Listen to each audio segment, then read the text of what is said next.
the second question you're asking is regarding the rooftop solar tax incentive. So we briefly discussed this, I think probably around like 3 weeks ago, if I'm not mistaken. So this is that that incentive came out in the budget speech, and basically there were two incentives that came out. I'm repeating this just in case a person watches this video and gets confused between the two. Two incentives came out. The one is for businesses, the one is for individuals. Two very different incentives. In fact, they don't even work remotely the same, right? One's a deduction and allowance in terms of an existing piece of legislation, but it just makes it very sexy, or a lot sexier than it was in the past. And then the other one, look at me saying sexy in tax. So that's why I'm laughing. I'm like, yeah. I gotta love sexy tax. And then the other one is an incentive for the individuals. It only lasts for a year. So it's a next year, end of Feb, it's not going to exist anymore. And it's basically, if I have to summarize it in the simplest terms, it's 15,000 back in your pocket after you invest in solar. But there's a whole bunch of requirements. So number one, it's only solar panels. Number two, it's only 25% of the spend on the solar panels. And only under those circumstances would you actually get a 15%, 15,000 Rand discount on the tax that you need to pay. So if you only owe SARS 5,000 Rand in tax, sorry, you only get a 5,000 Rand discount. If you owe SARS 20,000 Rand in tax, you get 15 off and you only pay SARS 5,000 Rand, right? So people's common issue with this is, hold on, wait, but that's a lot, because for 15,000 Rand, it has to be 25%. So theoretically, I'd have to be spending 60,000 Rand only on the solar panels for me to be able to get back the 15,000. And it's only solar panels, not even the installation of the solar panels. So you'd have to buy 60K worth of solar panels to be able to get the 15 back. It happens. It's definitely plausible. And remember, at the end of the day, this isn't a question of make as much money as you can from SARS. So if you only get 30,000 Rand of solar panels, guess what? You get a little bit back from SARS. So let's all just say thank you and carry on with our lives. Now, to answer the specific question, so this is more an economist question, to be honest with you. Will the rebate result in high solar prices? So economist hat on, like first time ever. So yes, there is a risk, because now everyone selling solar goes, oh, well, you've got 15K. So let's increase the prices to provide for the fact that now it's more affordable for you to pay for it because you're getting it back.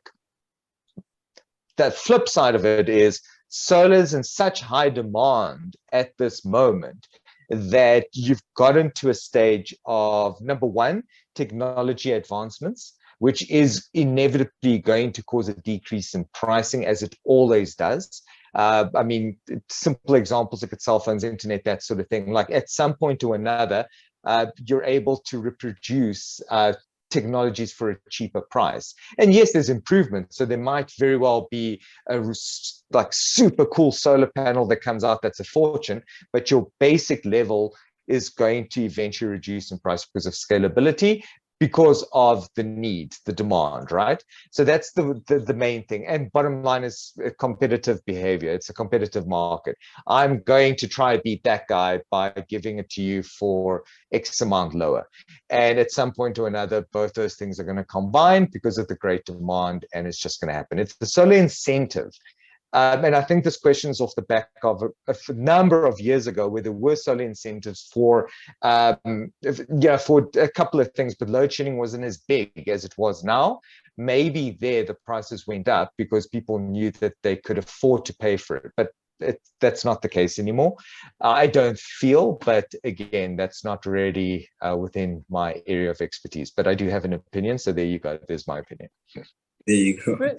Bruno, can I ask a question quickly on the tax deduction? Say, for instance, you're not the owner of the property and you're installing solar. Either you're an occupant, you're a tenant, you're whatever, Sure. Do you only get that tax benefit on solar if you are the owner of the property, or would that, I mean, is there a link between the tax benefit and ownership? Sure. It's actually a brilliant question. So now bear in mind again, so we have to divide the two up. So the rebate has nothing to do with ownership. It's you're putting solar panels, you're buying the solar panels, and it's going up. It's being installed somewhere, right? So that rebate is for the individual that actually spends the money on solar panels that are installed.